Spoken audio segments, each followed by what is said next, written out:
nous adapter. Négociation, ce n'est pas des moments où on vient rigoler. C'est des moments qui peuvent co-décider de la vie d'un pays pour de longues années. Mais comment s'assurer que la Chine ou les groupes d'entreprises chinoises vont respecter effectivement le contrat de 324 millions de dollars qu'ils ont décidé de signer avec le gouvernement congolais dans les 5e avenants? Comment savoir qu'ils vont vraiment respecter cet avenant-là? Mais je pense que le fait simplement qu'il y ait eu cet avenant qui soit arrivé, ils ont acquis sa détermination, un chef de l'État, de pouvoir changer les choses. Et le chef de l'État veut réellement changer les choses. Je vais vous donner un exemple. Bomoni, Batebele, Balobi, oui, Mbongo, Ibami, tout ça, je dirais par ignorance. Et j'ai été un peu scandalisé parce que... Dans jeton de présence. Oui, l'affaire jeton de présence. Pourquoi j'étais scandalisé? Parce que je me dis, mais en fait,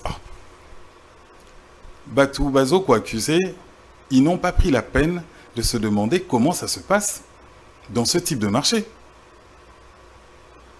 Ils ne savent pas. Comment ça se passe? Alors, vous voyez ceux qui, le groupe Yaba Congolais qui ont négocié ce contrat. Ce bazin n'a pas ça mbongo. Vous savez ce qu'ils auraient fait? Ce que le chef d'État aurait fait, c'est qu'il voulait juste que collaborateur n'ait pas mbongo. On aurait appelé un cabinet conseil étranger, américain, japonais ou allemand, pour faire ce travail-là de renégociation. Ça se fait, même un peu partout. Vous êtes journaliste, vous avez entendu parler de l'affaire État français contre McKinsey et Macron. Durant la crise du Covid, Macron délègue, en fait, sous-traite une part de la gestion Covid à ce cabinet américain, McKinsey, pour un montant global de 329 millions d'euros. Et McKinsey avait demandé 18%. Dans les 18%, c'est pas ça qui a fait polémique en France. C'est le fait que c'est 18% et le fait qu'ils étaient exonérés de tout droit de douane, accises et autres. Mais 18%, ils ont manqué parce que souvent, cabinet, surtout quand ils arrivent en Afrique, mingi basenga kabiso 30%. 30%, il y a plus-value. C'est-à-dire, on a discuté nabino pour un contrat. Plus-value, c'est-à-dire tu t'es passé de 4 milliards à 7 milliards, la plus-value, elle est de 3 milliards. Na 3 milliards, wana, ngai, le conseil, n'a causé ngabino 30%. C'est-à-dire, quand vous faites le calcul, 3 milliards, si on s'était référé à un cabinet étranger, tu as qui te fout à boni. 900 millions de dollars.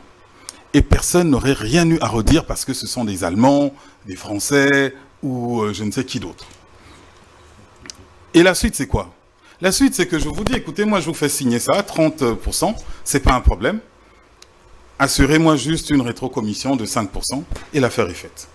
5% de 900 millions de dollars, ça fait 45 millions de dollars. Sans que Nassala Moussala, sans que je m'embête, je continue à faire ce que je fais et de façon tout à fait légale, et je gagne 45 000. Au lieu de ça, Mokonzambo Kassali Nengenin, à Touni, à Lobime, est-ce qu'il n'y a pas dans ce pays des Congolais qui sont qualifiés, suffisamment qualifiés, que pour renégocier contrat wana sans que tous à l'obligé Tokene Libanda? Est-ce qu'il n'y a pas dans notre administration Batu Oyo Bakoki ko discuter na chinois sans qu'on soit forcément obligé tout le temps d'aller dehors et puis de gaspiller de l'argent? C'est ainsi qu'il y a cette commission qui voit le jour avec d'une part, et ça c'est classique, un comité stratégique qui réunit des politiques pour n'empêcher ça. Le secrétariat technique, moi, Makassi. Ces gens travaillent non plus sur une commission comme on l'aurait donné na conseiller audit, mais sur base maintenant, comme ça se passe en interne, sur base de ce qu'on appelle des jetons de présence. Des jetons de présence évidemment améliorés, mais qui n'ont rien de commun par rapport à ce qu'on aurait payé à l'étranger. Donc c'est vrai, vous attestez que cette commission a touché par membre, ils ont touché chacun plus de 5 millions de dollars. Par personne. Non, c'est faux. Parce qu'il faut savoir que le maximum, c'était 1%. 1% de la plus-value. 1% de la plus-value, ça fait combien?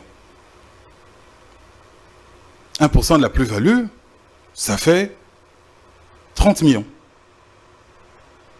Chacun a touché 30 millions. Non, c'est l'enveloppe pour toute la commission. C'est l'enveloppe pour toute la commission. C'est-à-dire que Mokonzambo, quand il se dit, pourquoi je vais aller donner 900 millions de dollars parce que Kakamutaza Mundele. C'est quoi ce type de complexe? Quand je peux, au lieu de 900 millions, napesi bandeko nanga obako sala wana 1%. Au lieu de 30%, napesi bango 1%. Mais basali Moussala. Et Moussala, basali. Parce que tout le monde est résultat. Ils ont décroché une plus-value de 3 milliards. 3 milliards d'euros. 3 milliards de dollars, pardon. Est-ce qu'un cabinet étranger, banga ki ba koka kozo 3 milliards, on ne sait pas. Mais bande kona biso kaka awa na Congo, oya Bouanya, ba koki kosala yango. Ils ont réussi à faire progresser. Et plutôt que kofuta un cabinet étranger, motuya wana tolobaki, c'est eux qui ont perçu ce qu'on appelle les jetons de présence et la prime de signature. Parce que naba entreprise nyoso, ce qui est OK koloka une signature pour l'entreprise ou même pour l'État, on te donne ce qu'on appelle la prime à la signature. Pourquoi? Parce que Yamoundé Eza ko valoriser Batou, Eza la prime au mérite en fait. Mais qui paye cette prime? C'est l'État congolais ou bien c'est l'entreprise? Voilà. Et là encore, je dis, les choses ont été faites avec beaucoup de minutie et de sérieux. Ponanine.